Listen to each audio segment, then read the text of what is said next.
Hey guys, what's up? It's Lizzy Jane, and we are back with another episode of the Lizzy Jane podcast. I'm so stoked to be releasing these again. We have such an amazing roster of artists and influencers and broadcasters and producers and agents and talent buyers coming up. There's just so much information that I get to share with you guys before the end of 2022. And to start it off, we have an extraordinary, amazing woman joining me that goes by the name of Erin Ashley Simon. She is a multimedia personality, host, producer, and consultant within the esports, gaming, and world of entertainment. She has recently announced her new position as Chief Cultural Office and co-owner of XSET, which is one of the fastest growing gaming and lifestyle organizations out there on the market currently. She is the leading face of PUMA's esports line, has worked with brands such as ENT and more. She is just absolutely killing it, and what an inspiration to have the opportunity to sit down and talk with someone like Erin Ashley Simon about her journey in the space and what the future holds for her. As her career moves forward, she looks to continue to bridge the gap and help the intersection between gaming, entertainment, music, so on and so forth. And I have no doubt that she will do exactly that. Don't forget that these episodes are available only ad-free on my Patreon at www.patreon.com/thisisLizzyJane. Click the link in my description for the episode and go and check it out. Leave some comments, questions, who you want to see in the gaming esports space moving forward. And I can't wait for you guys to check this episode out. Without further ado, this is Lizzy Jane. I'm freaking happy to be back, and you're tuning into my episode with Erin Ashley Simon.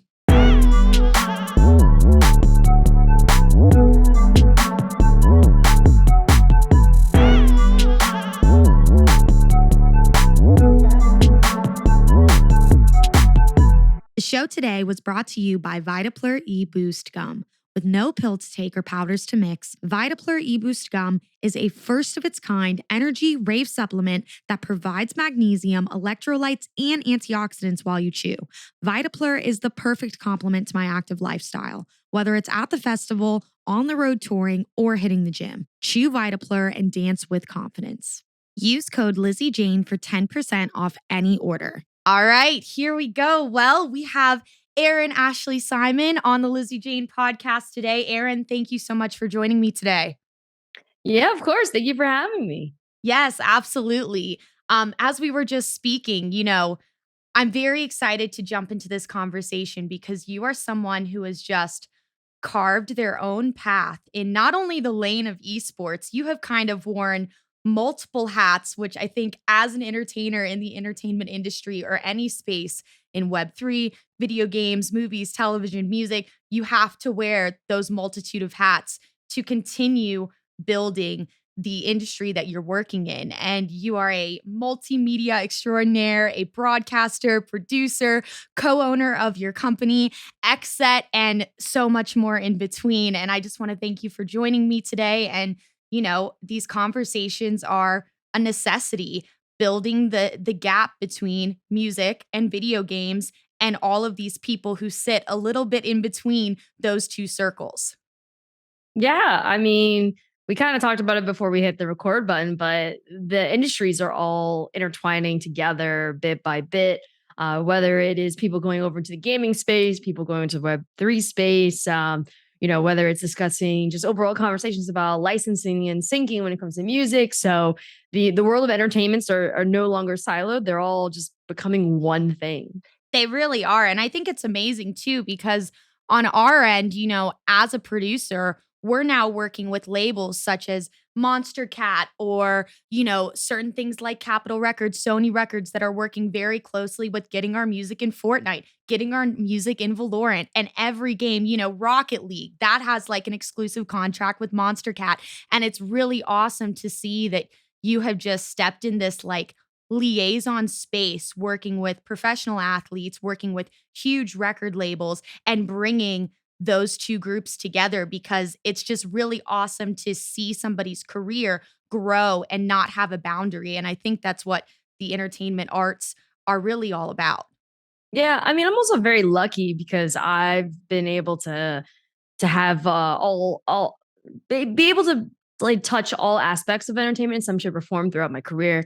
Mhm. whether it's when I worked in traditional sports, more on the media side, whether it was me working in music industry and music media, and basically I've been working in entertainment and media since I was 17 years old. So that's 13 years of experience. And so I really worked to take those kind of experiential moments throughout my career and just apply into what I'm seeing in the gaming space. And I mean, that's been the great thing about now that I'm an executive over at XSET and have my official title with Chief Culture Officer. And now I really try to take essentially everything that I've learned from all these different industries and then apply it into what we're seeing in the grand esports and gaming space. So being able to convey those messagings to those in-game esports and then being able to take the conversations and the needs and just certain aspects of gaming and esports and then be able to translate it over to non-endemic spaces. Absolutely, and it's just so exciting because, I mean, a personal goal of mine was I've kind of existed in the music space since COVID, and I know you started a lot of, like, your endeavors that you're currently really involved in throughout that COVID pandemic period, and my whole goal this year was to really start to bridge out into the world of gaming, into the world of broadcasting, into the world of Web3, because you're exactly correct when they are all massively intertwining. And you I know you're on CAA, right? And then I just signed to Wasserman, and it's very interesting where, you know, you see all of these agencies with all of these different divisions and all of this collaboration happening behind the scenes that starts to come to the forefront. And, you know, it's people like you who will continue to push that on in the next generation. But before we kind of dive into what you're doing now for our listeners, I would love for you to just give a few sentences on what you're doing now in your career, some things you're excited for, and some things that are coming in the future. Oh man, what am I doing right now? I think what I'm doing right now is, I mean, I'm doing broadcasting work in the gaming entertainment space, and then I'm focusing on building up and supporting the companies that I'm either a part of the ownership group for, on the board for, or an executive. So XSET. I'm also part of the board for a platform company called Padia that focuses on developing safer spaces for women in gaming and also non-binary individuals and just overall, various different people with more of a focus in on women. And so that's what I'm currently doing right now. In the future, what I would like to do is to further build out my scholarship, my Erin Ashley Simon Esports Internship Fund at the University of Kentucky. I want to build that out more and literally take that similar concept and model and then bring it to other universities because I feel like what we're doing over at UK and how we're setting up the scholarship and how we're creating a lot more of a learning and an experiential component to it. So then like people can actually like not only get an education, but also actually gain experience in esports by the time that they get out of college. And so I'm looking to kind of further that more. And even coming up, there's a lot of things that I'm doing in the DE and I space and really focusing on that. I think that for me, of course, I want to still develop my career from a broadcast and talent perspective and build Mhm. that along with my manager and my team over at CAA. But I've been really focused in, and even since 2020, I've been really focused in on like taking the experiences that I have, taking my career, taking my kind of reach and just influence and really utilizing that to open up doors and create opportunities for others because some of the most influential, impactful, and profound business individuals, especially in media, are ones who create, whether it's content, platforms, or companies that allow for others to kind of grow themselves and to be successful themselves, and even ones that are super culturally influential. So I have a few individuals that are kind of like a unique blueprint for me in terms of like where I want to go and how I want to grow as an individual, how I want to grow as an executive, an investor, and more. And more than likely, I'm probably going to invest in more companies in the future. But like with anything, I like to take my time and assess and see what makes sense for me and what doesn't.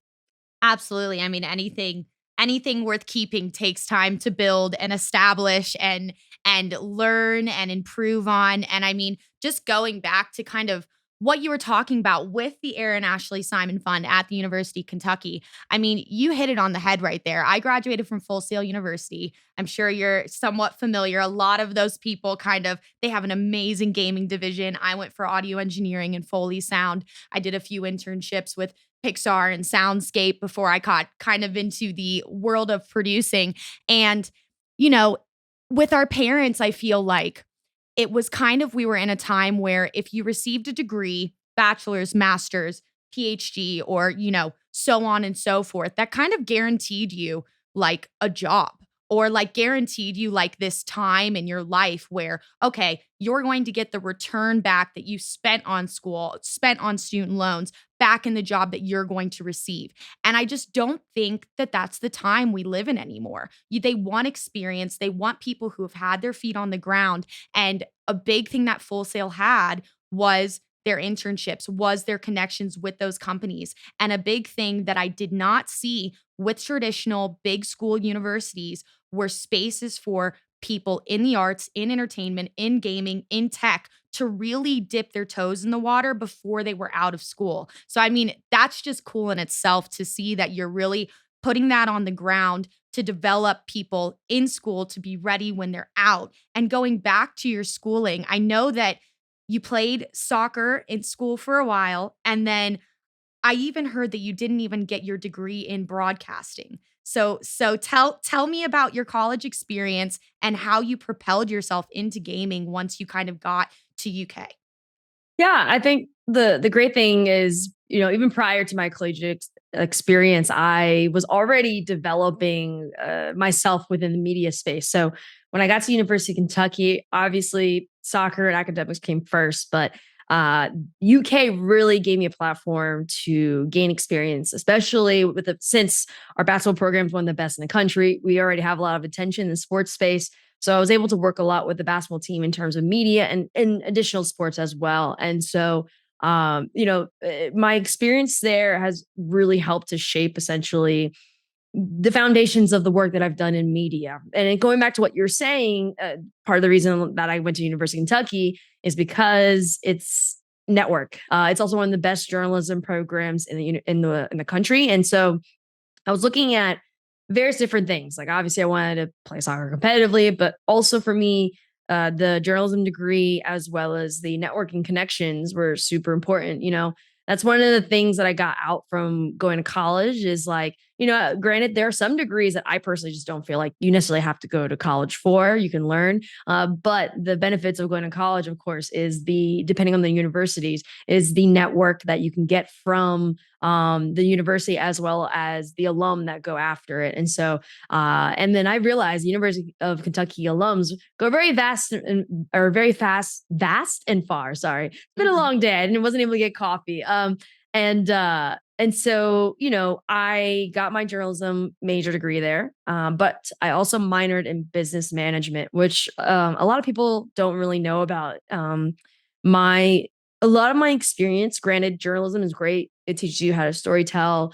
It teaches you how to develop storylines that grab people's attention, knowing how to look up specific information, whether it's for I had to cover everything from sports. I had to cover a murder. I had to cover, hard topics like suicide rates in Kentucky. So I've learned how to be able to communicate regardless of what the topic is and how to best tell specific stories or get information in a manner that's not intrusive and gains trust from others. So a lot of that was what I was able to bring into my broadcasting career. And so Yes. I was trained. Her name is Barbara. She trained me when I worked over at a company called Cheddar.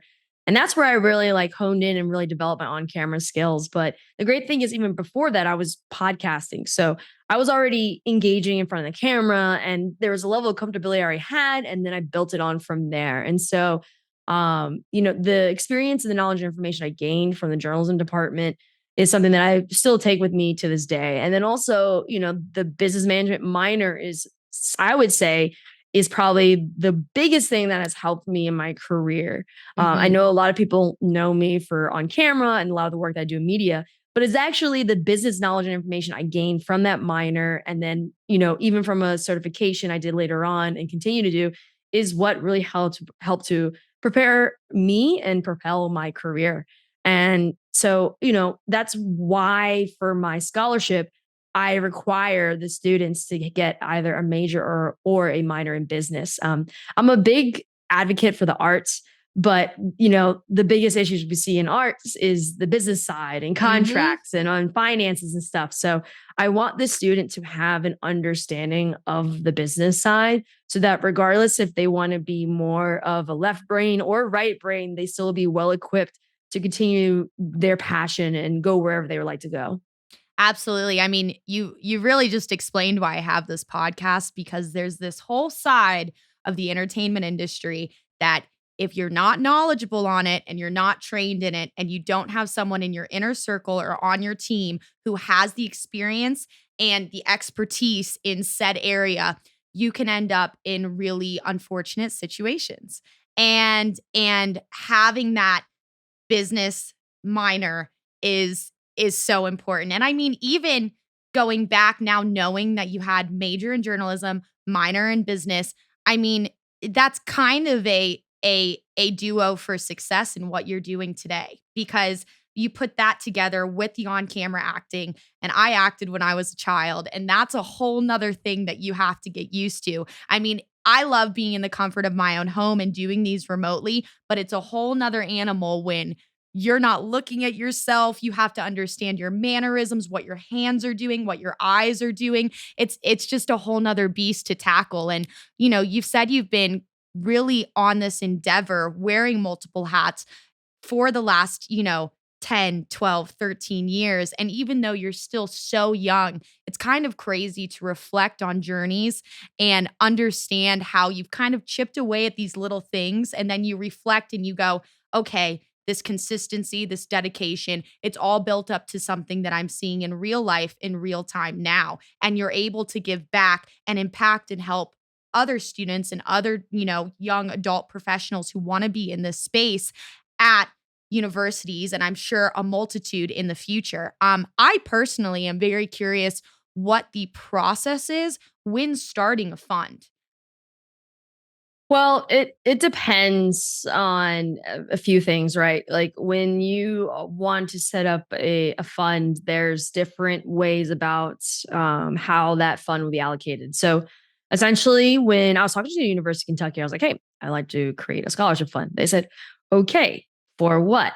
And Yeah. so I had to explain and give the basics. And I already had, his name is Heath Price. He helps to lead the esports program at the University of Kentucky. I spoke to him already in advance. We started creating a plan because essentially, there's different levels of commitment when it comes to scholarships. Also, different amounts, right? Different amounts of scholarship dictate how much how much a scholarship can help the student themselves. How long is it for? A year? Is it for just a quarter? And then also as the person who created the fund, I have to also donate myself, and what does that commitment look like, and what's the base number.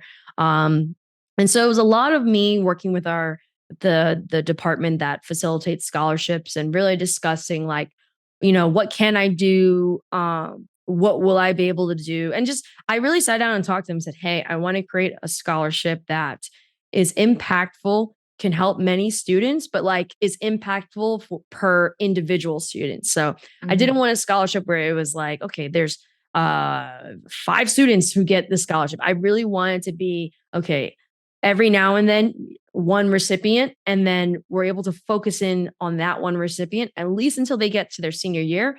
Then we focus on the next one. So it really is like and it depends on your relationship with the university too.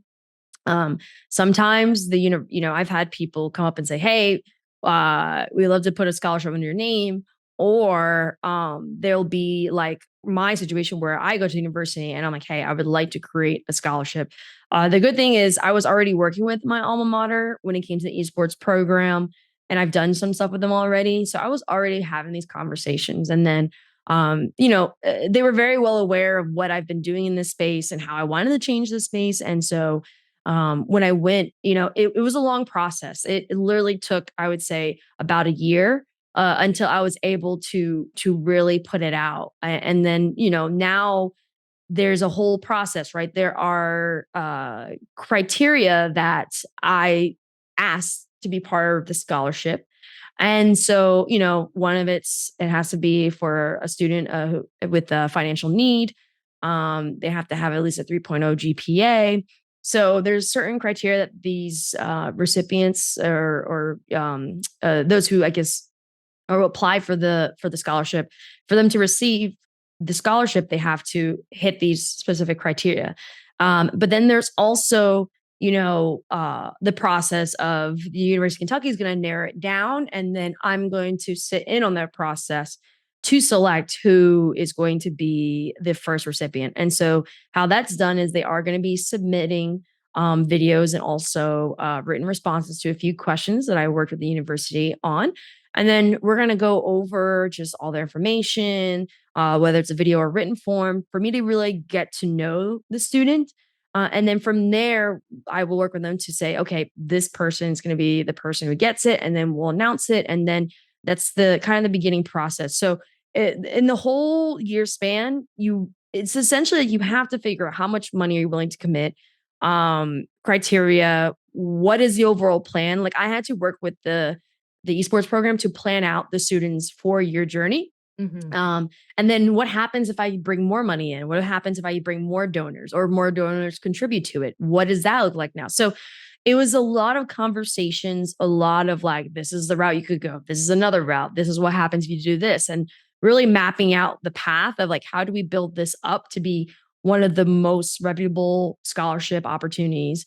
Because ultimately, like, I want more students, especially those who are financial needs students, to have access to a lot of these different opportunities within esports and gaming space. But then also, this is a great opportunity for the University of Kentucky to promote this scholarship so that they can get students from areas that they probably weren't able to market or target as much. So I really had to focus on, okay, how do we develop this scholarship where it's valuable for everyone? Because I'm gonna I'm gonna admit, like, a scholarship is part of marketing for schools, but Mhm. it's a great marketing because whoever receives it gets financial supports, and then they don't have to worry too much about student debt. Like, so it's you really have to figure out the needs of the university and then further develop it from there. And with me being a former student, I'm very well aware of some of the needs because I was a student. I was like, why Mhm. don't we have this? And so that, and the thing I love about the University of Kentucky that's different from probably some other universities is um the athletics program puts funding back into the school. So like, the money, a portion of the money that all the sports teams make, it goes back towards improving dorms, improving facilities to try and make the University of Kentucky one of the best when it comes to resources, tech, and more. So it's great that they were already investing back into their students. And so, me coming up to them and be like, hey, this is how I want the scholarship to be was just an easy conversation. But it's a lot of work if you want it to be a substantial scholarship. Absolutely. Thank you for explaining that. I mean, overall, it really does seem like it's a win-win situation with a lot of varying factors that can, go all across the board. And it really sounds like after, I'm sure, time and tribulation, you guys have honed in a great scholarship that'll definitely, again, go to demographics, go to areas of the United States that it may not go to before. And that's always good for a growing school, for a growing college. And that's also amazing too to hear that, such a big school is taking profit from those other areas and reinvesting it into the academic program, reinvesting it into the dorms and the utility needs that are needed to improve on. And when you were in school, like I really want to bridge the gap between your collegiate experience, you doing the journalism, you doing the broadcasting, working with the sports teams, and then realizing, hey, like esports is it. This is where I'm meant to be. A change needs to happen. How am I going to get there? Well, it's funny because how I got into esports, I just honestly, I stumbled into it. I mean, I was a fan. I watched a lot of like the fighting game community tournaments and stuff like that growing up because fighting games, I grew up in the New York City, New Jersey area, and arcade cabinets with Street Fighter, Mortal Kombat, that was always around, and there were specific arcades, and especially like Dave and Buster's and stuff like that, that I was able to tune into the competitive scene for that, but I got into the industry just off of me working at a company called Cheddar and co-hosting an esports and gaming program there. And, that program allowed me to really meet people all over esports, learn so much about the inner workings, the business side, the competitive scene, all these different facets and areas of esports. And then over time, I realized I was just kind of like, wow, like this is a great industry, but at the same time, my gosh, there's so many holes and problems that need to be fixed. And That's how I feel. That's how I feel. Yeah. yeah, and like you really don't truly see these holes until you're in it. And so when I got in it and because of my hosting jobs, I've been able to really build relationships with CEOs of many of a lot of the big orgs, whether they're in NA or out of it, or develop relationships with people who work for video game publishers or who work in the D&I space. So I've been able to really learn so much. And so I spent the first 2 years just like really learning about the industry. And then that's when I started to pinpoint. And my experience within my journalism degree and just my overall sports background is that with journalism, I've learned how to ask the right questions. And one of the most important skill sets and aspects of journalism that they teach you is to be an active listener. You have to spend more time listening than talking, especially when it comes to even broadcasting. Even though now we're in the day and age where, like in media broadcast, people just want to talk their heads off and just talk. But in actuality, you should be listening. One of the biggest tricks that we learn as journalists is like when we're interviewing someone, we're talking to someone, if you just be quiet for extra few minutes, so they're going to keep talking because people hate silence. So they fill it. So it's like these little tricks and things that I've learned and how to really like I was going researching, finding information out, asking people the right questions when I'm interviewing them. And that taught me how to really research, even in the interviews that I do, I'm learning and researching and understanding. And so, that knowledge and information is what keeps pushing me. And I'm naturally a curious person. Not to the point where, it kills the cat, but like I'm very curious. And then in terms of like my sports background and playing soccer at a very high and competitive level since I was in middle school, I was playing. I mean, that sports background really contributed to me playing a lot of video games because I wasn't able to travel a lot. But then also, I learned dedication, hard work, structure, being disciplined. Like these are all things that I've learned at a very, very young age. And also like, understanding risks, right? Risks and rewards. Like, Oh yeah. there's so there's been moments even where it's like, hey, if you don't perform or if you get hurt or these things, like you could lose your athletic scholarship. And like, I mean, of course there were unhealthy things that I've seen playing sports, and that's part of the reason why I quit before my senior year. But there were a lot of fundamental things that I learned. And also like with playing soccer, it's a team sport. I had to learn how to play with people that I didn't even like. I'm not going to lie, there were some teammates I did not like, but I still had to get along with them. At least, we had to respect one another to get to the point of, hey, we have a goal and we have to achieve this goal. Whether we like each other or not, we have to figure it out. So it really taught me a lot of like life lessons and business lessons. Like, there are times where I have to work with people that I'm not a fan of. And I'll be honest. It happens. Smile and wave. Exactly. Yep. Not one person can sit here who's listening or watching and can say that they liked every single person that they worked with. That's just not it, right? Ever. But then it also teaches you like how to pick up, people who you do work well with. How to champion other people, how to, sometimes it's not your job to be the leader in that position. Sometimes you have to take the back seat and allow someone to lead because you see that they're performing better or they're leading. Like there's so many things you can learn from sports. And so I think that, all that together has really sharpened my tools when it comes to me working in esports and gaming and even like, the business side of me being a talent. So, and there's much more things, but that's why I'm like, I champion people playing sports and learning from it because there's just so much that you can learn from that. And if you didn't play sports, it's okay. But Yeah, I mean, there's so much I think you can learn just from being dedicated to honing a certain craft at such a young age and doing it as consistently as being on the league team, going through middle school, going through high school, going into collegiate, going into D1, and it's such a journey.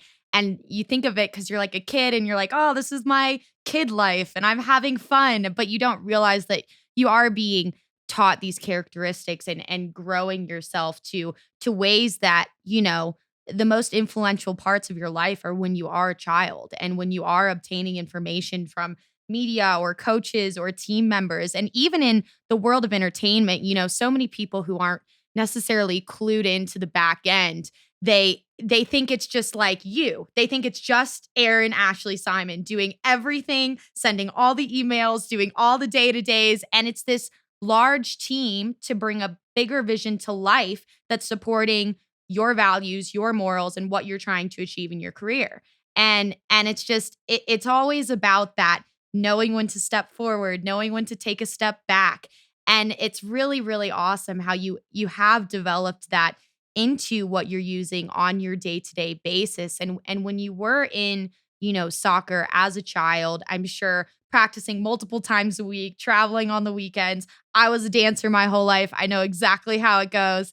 What was gaming your escape? Was gaming that moment that you could get away from it all? Or did it kind of co-align with you being a competitive person deep down and you wanting to, exercise your brain maybe a bit more than when you were on the field? It was kind of a combination of both. I think, my interest and passion in gaming happened well before I started playing sports. So like it was around the time I think I was probably like three or four. Oh, yeah. Yeah, my brother, I have an older brother.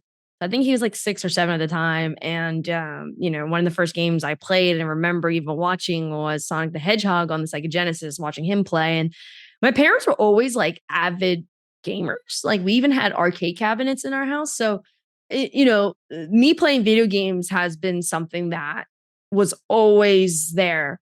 But it did serve as kind of like a safe zone for myself because, when I was a kid, there were things that I struggled in. I was young at one point. My mom was a single mother and she does a lot of health issues. So there's a lot of things that I dealt with on top of the fact that I wasn't able to go on vacations and do certain things because I had to focus it on soccer because I did have this immense pressure to get a scholarship because my mom was on disability leave and she was sick. So my brother and I really, really focus in on like either an academic scholarship or an athletic scholarship so that my mom didn't have to pay and worry about it. And so, because I wasn't able to go out and do certain things and also I didn't really feel like I connected with some people in school. And granted, I there were some people I really connected with, but I feel like my experience with my sick mom, it made me grow up a little bit faster.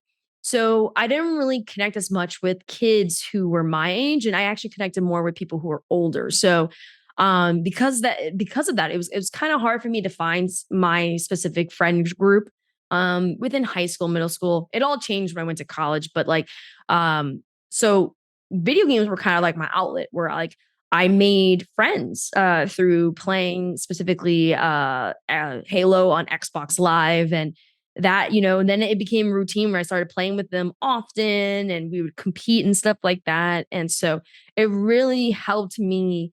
It started as an escape.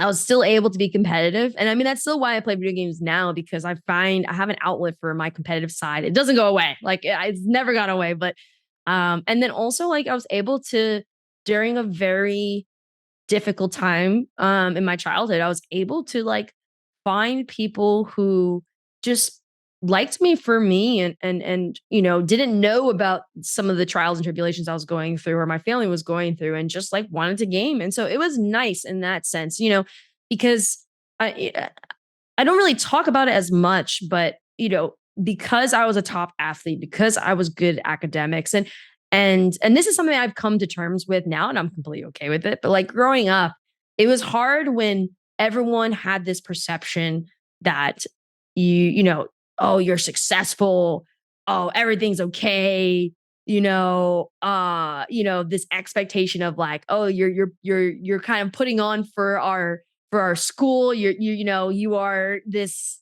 top, Mhm. etc. Right?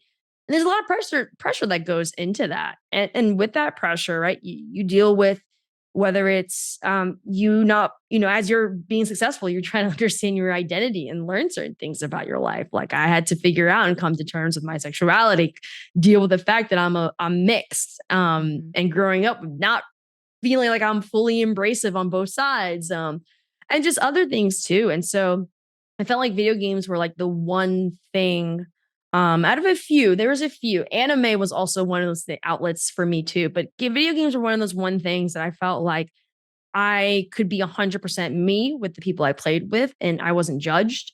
I wasn't viewed as this, soccer player or some successful kid. I was just Erin. Yeah. Not to say I was good at the game, but like, it was just, I didn't feel some pressures that I've felt, when I was a kid, felt all my life. I mean, there's still that pressure that I feel, a lot of times people may look at my successes or my work and be like, "Oh my gosh, it's amazing," and all this stuff, but they don't see the struggles that I go through. They don't see the challenges that I go through. They don't see the friendships I have to or people I have to remove from my life or, the arguments that I have to have. There's a lot that goes into success. And I always tell people like success can be quite lonely. I'm not saying that you will move in success alone, but there are going to be things that only you and and depending how far you go, very few people are going to understand. And so it's hard to be able to communicate those things. That's why I go to therapy. So I have someone to communicate those things. So video games, even now, are still that area and space where I feel like I can be completely me, whether it's my audience, whether it's me playing with my friends. And it's also my outlet too. So it's been something that has been such a pivotal component of my growth, not only career wise, but also my growth as a person. Absolutely. I mean, I think that gaming is, to summarize, just a very safe space in your life. And like it has been for, decades. And I think everybody has that little safe space. And you and I had somewhat of a few similarities in that journey that you just explained to me where, when you're pursuing something that is looked at as unobtainable by a lot of other children, parents, families, people who are looking at you in a school environment. You have this pressure on you, and it's one of the most unhealthy things as a child to feel like you cannot fail, that you cannot mess up, that you cannot get in trouble because if Erin messes up, then what's left for everybody else? If she messes up, how can we continue on? And when you're looked at as such a role model in a space and you've pushed yourself to this, abnormal height that, so many people I'm sure are like, how the hell is she achieving this and doing this? And I really feel like now, reflecting as someone in their mid 20s, the most successful people I do know and have the pleasure of knowing have gone through the biggest failures and the most trials and tribulations. And I think to be someone as successful as you are and to create the lane that you're in, you've had to go through quite hardships, quite many failures to learn, get back up and keep going. And that has led you to, you know, I really want to get or segue into XSET. And I want to segue into your journey and your position in this company and how that came to be. Yeah, of course. So kind of transitioning from our previous conversation, I think all of those experiences, the ups, the downs, the good and bad, is essentially what led me to XSET. And how so is through the company, the media company Cheddar that I used to co-host. I interviewed my friend currently, Clinton Sparks, and then I was able to interview other phase people and stuff like that when Clinton used to work at Phase Clan. And during that time, actually, he was trying to like he saw the work I was trying to do. He saw, how I was as a person. We had many conversations. And then he learned a little bit more about my story. And through that, he saw the knowledge, information, and experience that I have and how I wanted to change things for the better in this space. And he, at that time, he worked to try to bring me over into Face Clan, which is funny. Not a lot of people know this. Him and Wow, my that's other, crazy. yeah, him and another gentleman named Femi, when they both were at Face Clan, were actually trying to get me to go over to work over at Face Clan on some Really? projects. Oh, that's And hilarious.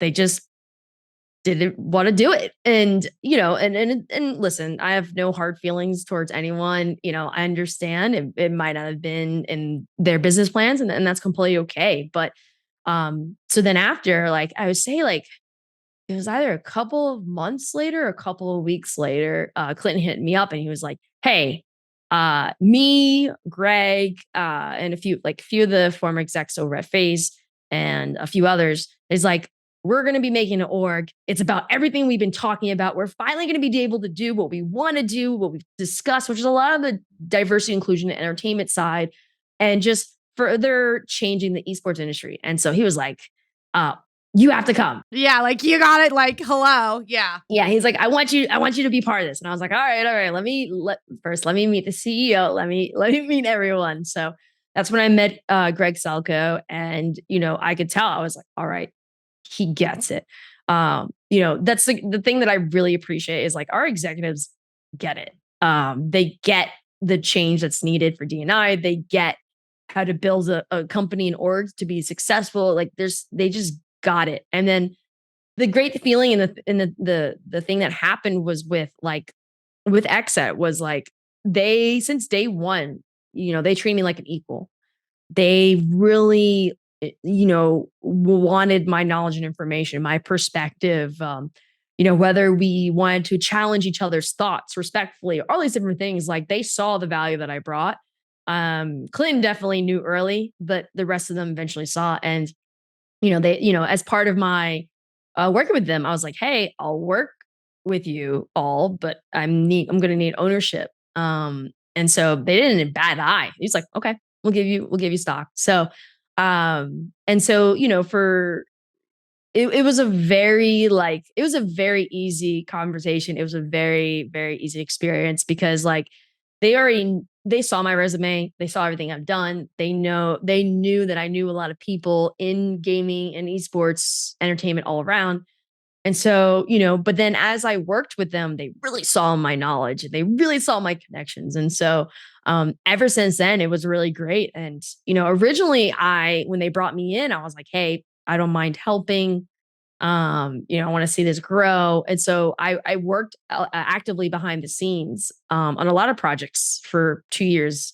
And then eventually they agreed. They're like, oh, we love to give you an executive title. So then that's when I got my title. But yeah, it all started because of like the D&I stuff and the change that I wanted to make in the industry. And I was already starting to kind of work with different companies for that. Like I've done stuff with Evil Geniuses and shout out to Nicole LaPointe Jameson. She over since her time being a CEO at EG, we've gotten to know each other. We talk a lot. I have to say, she's one of the very few people I think who truly understand what I go through on an executive level and in working in gaming, especially in esports as a Black woman, especially a Black woman at a high position. There's a lot of great things. There's a lot of craziness. So Yep. it's been great. Yeah, it's been great to kind of like have a soundboard and someone that I can connect with. But same thing with everyone at XSET. And so it, it's it, it's kind of just, I don't know. Sometimes I'm so surprised because it's like some of these opportunities just come about just off of me trying to make change and wanting to help people genuinely. I want it. I want the industry to be better. Like I want other people who follow after me to have these unique and good opportunities because I had people do that for me. And I think also for me too, like my mom raised me to be to have humility, and to also understand like people come from different walks of life and not everyone gets the same equal access to opportunities. Um, and that, and if someone does, there's such a dramatic difference towards someone having access and having someone actually support them and guide them and mentor them versus not. And so, yeah, it's just, even now, I'm just kind of like, wow, like I literally, it's a short period of time of how I got to here, but I'm glad I'm here regardless. Absolutely. And I mean, just as women in the industry, in entertainment in general, it is quite often an uphill battle. And to know your worth and be able to put your foot down and say, hey guys, this is the worth I'm bringing. This is the things I'm bringing to the table. This is my experience. These are my connections. And I'm either going to be here and you're going to appreciate it. And I'm going to be given my value and worth, or I'm not going to be here. And that takes a huge level of confidence that I know a lot of women in their 20s have not yet built up. And for those listening, how would you explain XSET to the world? Because it is a revolutionary company that is not doing what your basic gaming esports team companies are doing. Yeah, I mean, XSET is a gaming, entertainment, and lifestyle organization. We, we're a company that's also has the core values of diversity, equity, and inclusion. And I mean, our business model is highlighting that we walk the walk. We don't just talk the talk. So, for example, over 50% of our investors are investors of color. We've been bringing in a diverse set of talent and we plan on bringing in more. And, we really are showcasing and highlighting the fact that like esports and gaming, entertainment are no longer just like itself. It's very interconnected. And so how we have esports as one of our verticals, but like we really focus in on the other sectors of entertainment, gaming, lifestyle, and bridging all of the gaps. And so, it's fascinating. I kind of want to say this. It's very fascinating how often people call us esports org and esports org, but if they actually look at everything we say and do, we It's don't call all over ourselves the an esports place. org. We really don't. Like even in our bio, we don't call ourselves an esports org. We do have esports, but like I feel like sometimes calling yourself an esports org is just kind of, it narrows down opportunities. And also people don't really understand esports. They understand gaming, but if you say esports, it can kind of be shy people away and stuff. But we feel like what we're trying to build at XSET is more than just the competitive scene. It's a new structure, new standards, new ways of going about it. I mean, we're the first company to have a gaming residency at one of the biggest nightclubs in Vegas. Like we're always trying to think outside the box. We're always trying to find ways that bring value and impact to underserved communities, that find unique and different business avenues, and then brings culture and entertainment and gaming to the forefront of the conversations and the initiatives that we're doing. And so yeah, I mean that's probably the best way to describe our company. And hopefully, people tune in. They won't call us an esports org Absolutely. anymore. I know, right? Well, like, when you kind of do some surface research, I mean, I already knew you kind of represented, it's really like this growing community for a lot of people to have access, amplification, financial support, resources. And on top of that, I mean, I saw the video of the booth at Coachella. I saw you guys were at, I think, Dre's nightclub with Lil Wayne performed. I saw the collaboration with Rolling Loud. And you're taking, tons of artists from, a cultural standpoint and you're combining the two. And I mean, me personally, I've been told by like friends of mine before, hey, you want to collab with this artist?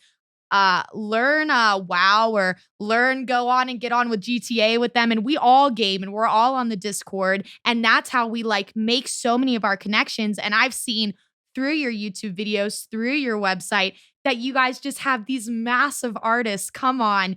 Low key, they're like crazy freaking gamers and they love to just like let it out. And I think that's so cool because I truthfully like I'm not super in with the esports gaming community, but me from an artist standpoint, I've never really seen somebody or a company kind of achieve that real bridge and have it be a cement bridge that is something that is happening time and time again. Every quarter you're having events, every quarter you're bridging the gap. And I mean, I would love to know like, were you working with XSET when you guys did do the stuff with Rolling Loud, when you guys did do the stuff with Coachella? I would love to know a bit more about that. Yeah, I've been with XSET since the beginning. So all Okay, those okay. activations, all those activations and initiatives, I would help in some shape or form. The great thing is, of course, when you're starting a company, you're gonna have like the beginnings and just the everyone has to do all different things or wear 5,000 hats and all that stuff. And so Yep.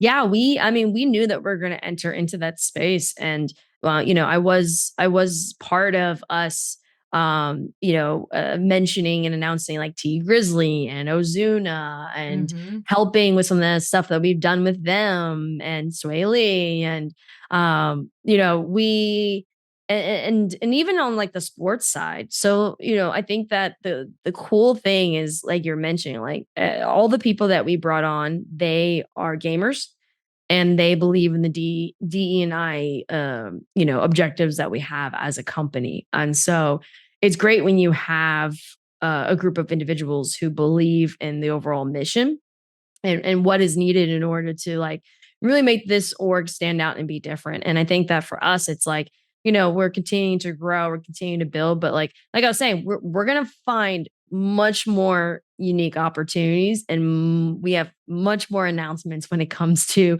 our how we're integrating ourselves into the overall like ecosystem when it comes to entertainment and gaming and lifestyle and culture and things like that. And so yeah, I was there when literally with all the artists, all of the athletes, funny enough, I was after the founders, I was probably like the next person that was brought on to the team. So yeah, Oh, I was there since like the early, early beginnings. that's amazing. I mean, like, so did you pull a lot of these artists, professional athletes from like your wheelhouse of your multiple years in broadcasting, in esports, all across, entertainment? Or was this kind of like a collective effort when you're working, amongst agencies? Hey, we're on the same agencies. Can we make this happen? How does that process work when reaching out to a starlight, like Little Wayne or a starlight like X, Y, and Z and getting them to come on board with your initiative, with your organization? Yeah, I mean, initially with a lot of the investors, the early investors, the people that were brought on, big props to our co-founders, Will and Clinton and Greg. They helped to really bring those people on. And then, yeah, I mean, there are some relationships I was able to help bring to the table. Whether it's like my relationship with 300 Entertainment, Interscope, that was something that I worked to bring to the table for us along with Clinton Sparks because I already had a pre-existing relationship with Interscope and I've done stuff with them. I've also done work with, we've reached out to other record labels and to do, not only bring people on as investors and to be signed, but also just for smaller activations and initiatives and also just the game with our talent, whether it's Columbia Records or anything like that. And so, depending on kind of the level of interest, sometimes it's just like on the low hanging fruit. Sometimes it's like, hey, we would love to have your artist play with, one of our streamers or be part of our charity fund, which I did that with 300 Entertainment. We did a charity fund to raise funds for an HBCU esports league that derived from the nonprofit community. My friend Ryan Johnson over there have been working heavily with him since then, since the inception of that HBCU esports league. But a lot more we plan on wanting to do with them, and or it may be like we may have a whole extensive project or an investment pitch or we may have a sponsorship and, we want to bring this, get this artist engaged with us through the sponsorship. So it really depends on like how we want to activate that talent and how we want to engage with the talent and then their interest and what they're interested in doing, what they want to do. And then so we find business opportunities, content opportunities, and just connection and networking opportunities or activation opportunities. And just like anything else, like, you have to have a plan. You have to have a business plan before you approach them. And also some of these people, like whether it's Clinton or Will or Greg or myself, like sometimes it's just we have that relationship and then they see what Mhm. we do and then they hit us up or we hit them up and say, hey, we want to have you get down with us and all these different things. So it really just depends. What that artist wants and what they're looking to do and how much they want to be engaged and active. And then, maybe they just want to be investors, right? So it just really depends. That's amazing. I mean, as far as your interaction with labels such as Interscope, go into that a bit for me. I would love to know like your background with Interscope and how that ties into XSET. Yeah. So back around like 2016, I worked for a company. I worked for Diddy's television network called Revolt TV. So during that time, I build various relationships with artists and people at record labels. And so, whether it was Def Jam or 300 Entertainment or, anything of that nature. And then also through my broadcasting work in 2020, when we did a lot of at home stuff, a lot of artists got involved in a lot of the projects that I was in and I hosted. So was able to build that, relationships with those different labels through that. And through just various different projects since when I worked at Revolt TV. So, a lot of those relationships, even with some of the other companies, the media companies or media/advertising companies I was part of, found out I had ways to bring those talent, those relationships still through, even my relationships in the sports side. And I think the great benefit was like my career grew in New York City. So like whether it's major media, record labels, or big sports, like All there. it's all there. So Mhm. I would go to networking events and like meet so many different people. And so, prior to, I guess, like really bringing, the likes of Interscope and having them connect with some of our staff and stuff, I just had a conversation about them where it's like, hey, if any of your talent want to stream, let me know. I can stream with them. I can connect them with some of our XSET talent just on like when it comes to just organically growing with them. So that happened, and that's still happening. But then, we were like, hey, let's have a further discussion. So, and that's the same thing for some of the other record labels. I started getting people reaching out to me, and I was like, well, hey, instead of just like gaming, what if there's an opportunity to do more? Right. So we started having meetings with a lot of these labels. And even with the artists themselves, depending on the relationships, like sometimes if we have direct relationships with the artists and their managers, we just go straight to them, to be very honest. It's just better that way, to be honest. Yeah. But then sometimes we do go through the labels, and then sometimes the labels are like, hey, here's the contact, here's the manager, you can talk to them, right? It depends on the level of really prior relationships that we have and what we've been doing and working with them on and so forth. So, and then even on like a low hanging fruit, like I have a partnership with 300 Entertainment. So like I'm whitelisted. So like I can play their music in any of my streams, right? Like, and that's a way for me to highlight their artists and highlight their music. So anytime anyone comes, like, oh, what's that song? And so yeah, I've been able to, like I said, like just over that entire experience before I became a broadcaster in this space, I've been able to build a lot of these relationships and like the prior work that I've done, that's the one thing is like, granted, are there times where I do certain projects or I do certain things and things fall through and it's just like out of my control or there's things I could do better. Yes. Like I'm a very accountable person. But for the most part, I always follow through and I always execute and I always get done what needs to get done. And so, the various people at these labels trust me and they trust what we're trying to do. And we've been following through and we're going to continue to follow through. And sometimes the ball's going to get dropped and sometimes it's not. But that's how I've been able to like really integrate a lot more of the relationships that I have in music and entertainment. And then of course we have Clinton Sparks. So like Clinton Sparks has been working in the music industry forever. So like it's great to have someone who has not only connections but has a amazing credential in this space. And then you have Greg and Will with Karma Loop, which was one of the biggest fashion companies, you know? So a lot of our executives have very, very amazing backgrounds and resume in the business side and more. And so that's what's been able to help us bring a lot more people from the, you know, whether it's record labels or artists or the music side over into what we're trying to do at XSET. Absolutely. I mean, it's amazing you guys are really able to pull from kind of the four corners of entertainment based on your backgrounds and based on your networks and based on your resources. And that really is like you guys put in the time to develop yourselves in your own career and then came together to form this like trifecta into an organization. And I mean, it's just kind of what you said in the beginning and what we've been focusing on the whole time. There are no really big X'd lines anymore where you're in this category or this category or this category. And it's more now these muddy lines of how can we all collaborate and continue to push forward with the values we're trying to accomplish, with the things we're trying to get done.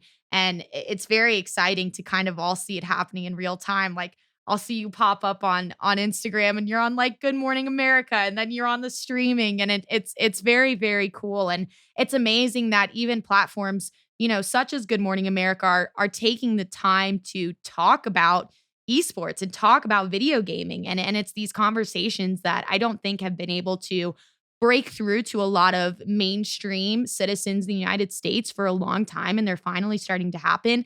And it's really quite amazing. And before I do let you go, I just want to focus on, a few things that you do predominantly wholeheartedly believe in need to change in the gaming space and the esports space. Yeah, it's funny the how timely this question is because I put out a tweet that I'm actually going to bring up so I can say word for word. Absolutely.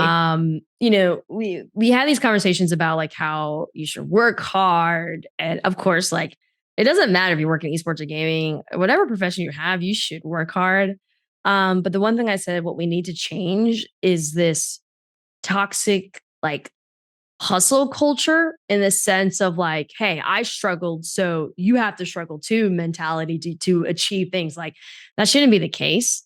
You know, whoever's in the industry, you know, we worked hard and we struggled, but we should be aiming to improve the industry and make it better so that you know the future you know people in the heads and the faces of this industry will have an easier time than we did. And so to me, I'm like, we got to change that. And there are people in the industry who are changing that, and who are trying to, you know, make the business side better and not sketchy and making contracts great and solid and reputable and all these different things. So, but it's we have to we're working through the fact that like sometimes like things aren't properly funded, and so people have to get paid less, and you know all these different aspects. But like you know, it for me, I don't like how there is and that no fault when it comes to the young kids because we literally are having we had like a whole content era of like hustle, hustle, hustle, right?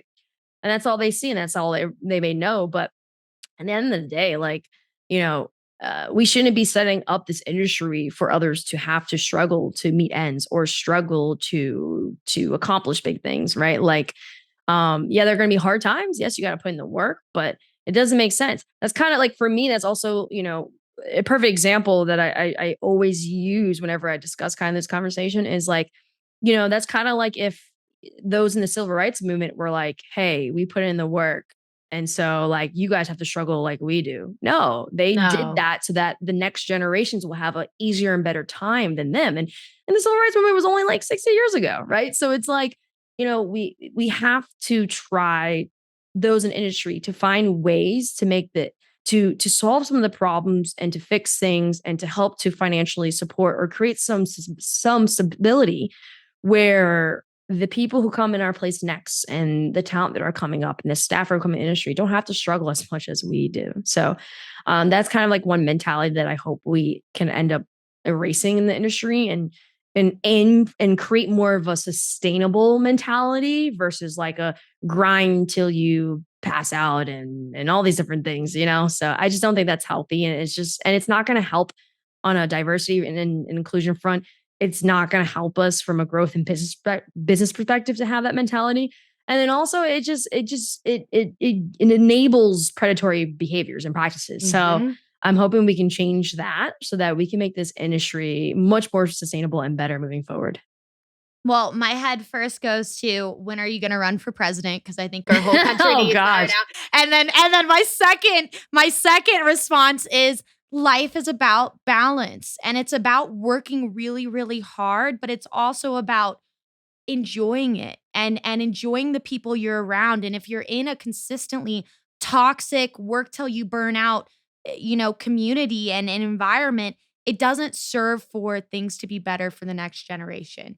And with that said, Erin Ashley Simon, I want to thank you so much for coming on today. This was a wonderful conversation. I think I could talk to you for like 4 more hours. My head's like question, question, question. But I really do want to thank you for coming on and your team for arranging it. I'm really excited for everybody to hear this. And I think that as time continues on, as long as good people are on each side, the bridge between music and gaming will continue to break down and conform and align with each other. So thank you so much, Erin. Yeah, thank you for having me. Absolutely. Have a wonderful day.